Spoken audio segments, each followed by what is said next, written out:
Hello, everyone. Welcome, welcome, welcome. We are at number six. Number six of 7 world-changing events. I want to welcome you to the 2022 HeForShe event for the Commission on the Status of Women 66, the Male Advocacy in Gender and Human Rights for Women. Today we have 5 distinguished guests that are going to be speaking to you. I am Dr. Amina Ali, and I'm going to moderate them as we go along. And I want to thank each and every one of them for coming today. I equally want to thank all of you for attending and being a part of this world-changing event. I am going to sit with you for this entire hour and a half to listen to these well-spoken, very articulate points. And I also want to offer any opportunity for you to connect with each of these valiant officers, and I use that term, officers of change, to connect with them personally. Okay, sure. I would also like to offer and open each one of them to the understanding that your attention and time is equally as valuable as each and every one of them are speaking. So I want to thank those that are in attendance and those that are coming forward to listen to the word of these experts in their field and garner the information for world-changing solutions. I'd like to add in order any embassy ambassadors, consul generals, high commissioners, diplomats, dignitaries, honored guests, supporters, and local attendees. I welcome you to this event, and I thank you so very much for joining. The purpose of HeForShe for CSW 66 is a campaign that has been designed and orchestrated by UN Women and their movement for gender equality. This has allowed the event to be broadcast and streamlined on 2 platforms, both UN Women and on the International Resources for Human and Gender Equality and their platform today. We are equally going to be recording here on Zoom, and the recording will be given to you at a later date. For the issue and the goodness of what we're going to be doing today, I am going to introduce you to the Federation of International Gender and Human Rights, who is going to be hosting today's event. The Federation of International Gender and Human Rights is a social impact organization designed and defined to add real-time solutions to gender and human rights violations. We work with sexual and gender-based violence victims, survivors, and their families. We work with human and sexually trafficked victims, IDPs, or internally displaced persons, those that are on refugee status, those that are stateless, landless, and those native and sovereign entities that are not placed in their right and proper lands of fleeing.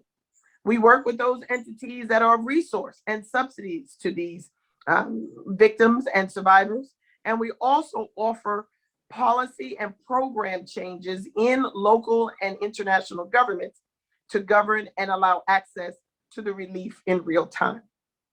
Because of that, we are being recognized and have been recognized by the United Nations, the African Union, and ECOWAS, respectively. This program, divined and designed to offer a collaborative answer to the solutions, has worked with real-time helpers in society and those collaborative to offer programs, education in residency, as well as continuing education professionally in business. The individual programs that we're going to be offering you today are going to be the voices of men that have come forth in support of women. We have 5 men today from the island of Trinidad and Tobago, from Pakistan, Zambia, and Nigeria, and they will all be offering their understanding of what their topics and their specialty will offer. I am very pleased and very honored to have each of these men who are respected in their fields, and I deeply respect them personally, to be offering their voice. And we will together hold court in allowing HeForShe and the voice of FIGHR and our men speak on today. I would be remiss if I did not open with a word of prayer. And I ask that Dr. Basma Williams open her mouth, her mic. Okay, open her mouth, open her mic, and orchestrate a great prayer for us opening this event. Thank you, Dr. Williams. Good day to everyone, and thank you so much for joining us today. I appreciate every presence from every nationality, every nation, every tribe, every country, every walk of faith, every religion. The representation here is critical to the agenda that we have here today. And I honor each and every one of you for participating in this most needed and most amazing event that is offered by FIGHR. Great Almighty, we just say thank you for this opportunity that has been presented before us to come together as individual minds, but also as representatives in our communities, our cultures, our religions, and our faiths. We come together asking for your presence and your will to be done in the midst of this circumstance. Allow our hearts to be opened, our minds to be free, and our attention to be single in this expression of support, this expression of opportunity, this expression of access that is to be presented to us today in this forum. As we go forward, allow us to position ourselves to receive so that we might take something away that we might use, make available, and elevate in its visibility in our own communities, in our own faiths, in our own villages. Let it be known, let it be said, and let us agree. Amen, Ashe. Thank you, Dr. Williams. Amen, amen, Ashe, Aho, and so it is. Selah. I thank you so very much for that prayer, and I thank you so very much for joining in this celebration today. As this will work, our panels will be able to offer, we will be offering them a question.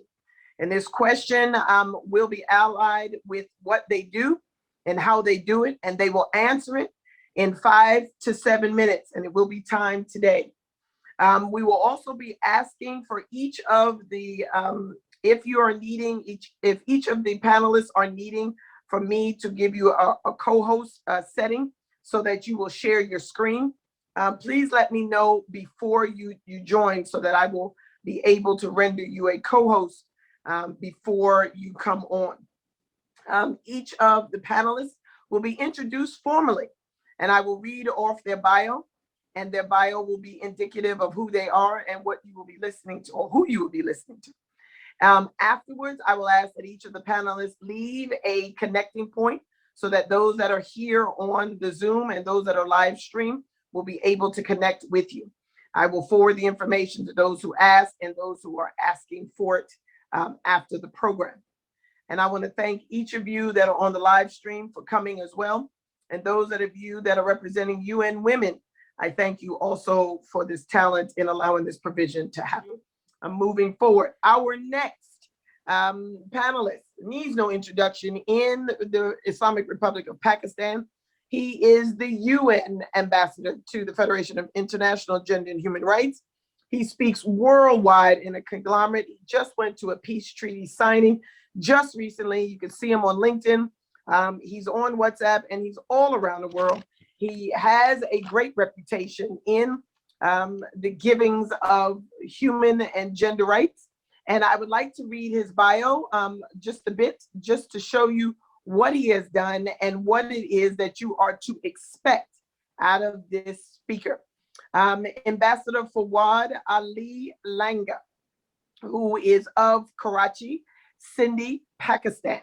He is a member, as I said, international member of the Federation of International Gender and Human Rights, and he has been working in the senior occupational sector for more than 5 years and has an extensive management experience with exposure to senior management positions. He has proven skills in developing reports, strategies, policies, customer service, and public affairs training. He has research in and development and able to provide IT and professional communication skills. He has tremendously worked in the simulation of the United Nations voluntary across the global board.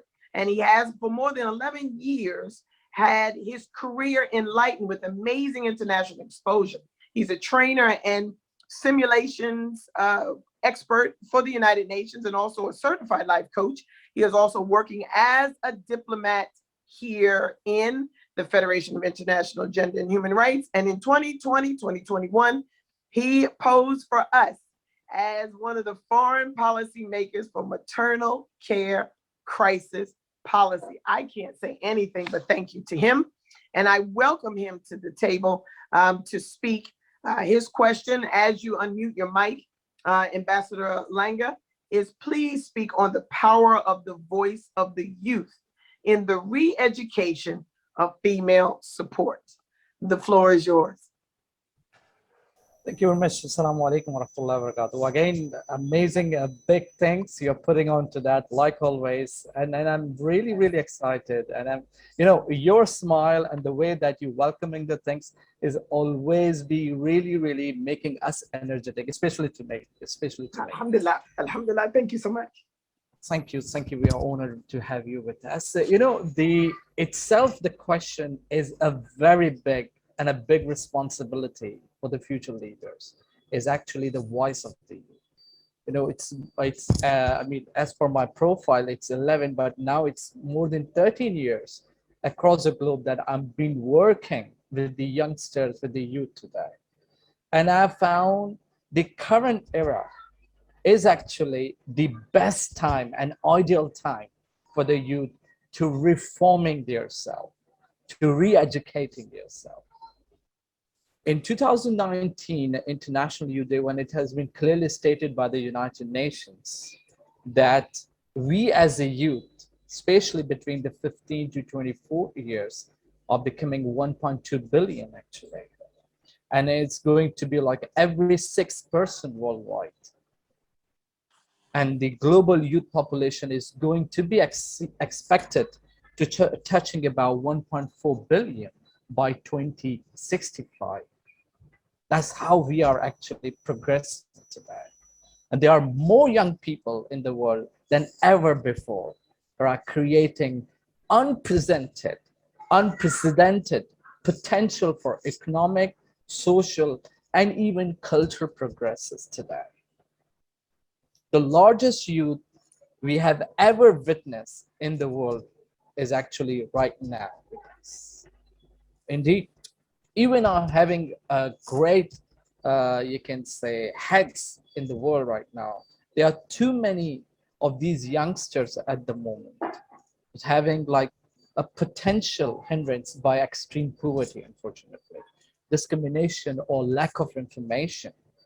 But with the proper investment in their education, as my previous speaker, Ambassador Andrew, did mention about the education, which is really, really important, and opportunities. These young people and their ideas are actually helping with the more transformation, and in fact, not only the transformation and innovative transformation of to their future.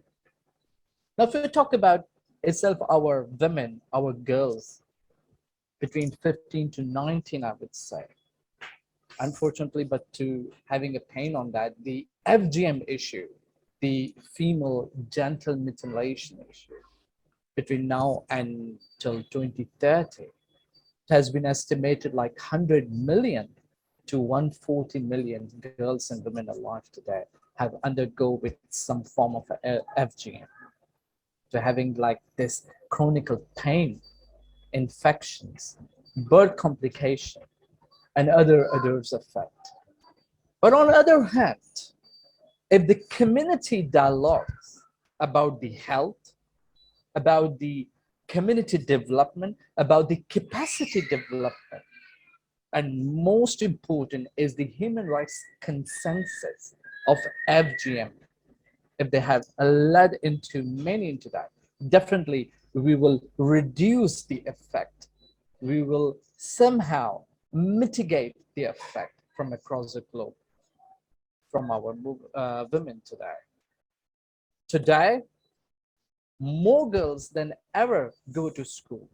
However, despite with the progress what is going on, women and girls are actually continuing to face and facing multiple barriers based on their gender and intersections with other factors, like if you talk about age, ethnicity, poverty, disability, and the equal enjoyment of right to quality education.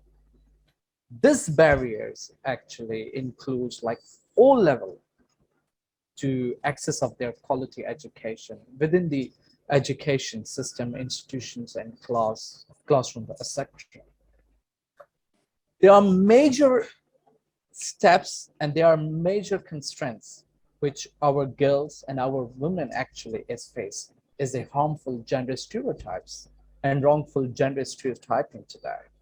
Child marriage and early unattended pregnancy, gender-based violence against women and girls, lack of inclusive and quality learning environments, and inadequate and unsafe education infrastructure, including centralization actually.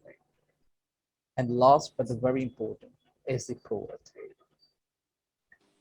In conclusion, I must say, decreasing the youth mortality, supporting education and youth entrepreneurship, and raising awareness for global citizenship issues are more important measures to support the solutions to today's global challenge. Indeed, the young people, women, and men of all cultures can make a significant contribution, no matter how small or how big, up to their level, up to their capacities, by looking beyond the narrow scope of personal or national interest. Please forget about the competitions about that. Do whatever you can do so. It's the right time. In fact, it is the right time to do that. We are only 8 years away by achieving the 2030 agenda of amazing 17 SDGs goal. From last, almost like we are reaching to the third year, still the spikes are going on, still they're going on. But to be honest, this COVID-19 has actually given you another help out, another aspect to invest on yourself, to rethink about yourself, to reforming yourself with whatever we have been through with that, and investing on yourself to find out the best way what you can do so. Please start thinking about yourself. Start thinking about your rights. We are getting bigger and bigger as a youth. We are into different aspects. We are into a different institutions today, but it's time to work on that. It's time to more implementing ourselves, putting our skills into that. I'm ending with an amazing quote by our former Secretary General of the United Nations, Mr. Ban Ki-moon. Working with and for young people and women is a priority today. Half in the world is women and half the world is under 25 years of age. The generation of young people is the largest, again, is the largest the world has ever known today.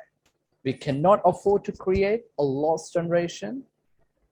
Indeed, we cannot ignore this amazing talent. So think about it, reform yourself, restart yourself. It's your time to move on. Thank you very much for listening. Thank you very much, Your Excellency. Thank you so very much. That was amazing. Yes, Dr. Lomax says, yes, now is the time. That is a powerful, powerful statement. So thank you so very much, Ambassador Fawad. I am very, very honored to see that this is a ongoing conversation, and the youth especially have this as their frontline thinking, because that's the only way to change the narrative. The only way to change the conversation is to make that a formidable thought. Let that be the first thought that they have, not anything that is regressed back to the oppressive mindset and traditionalist mindset that we had, into a betterment. So yeah, the time is now. You're right, Dr. Lomax. The time is definitely now.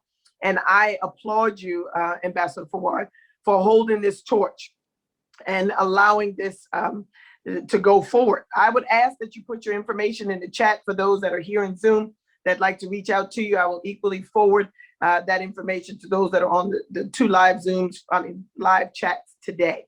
So I want to thank you so very much, Ambassador Fawad.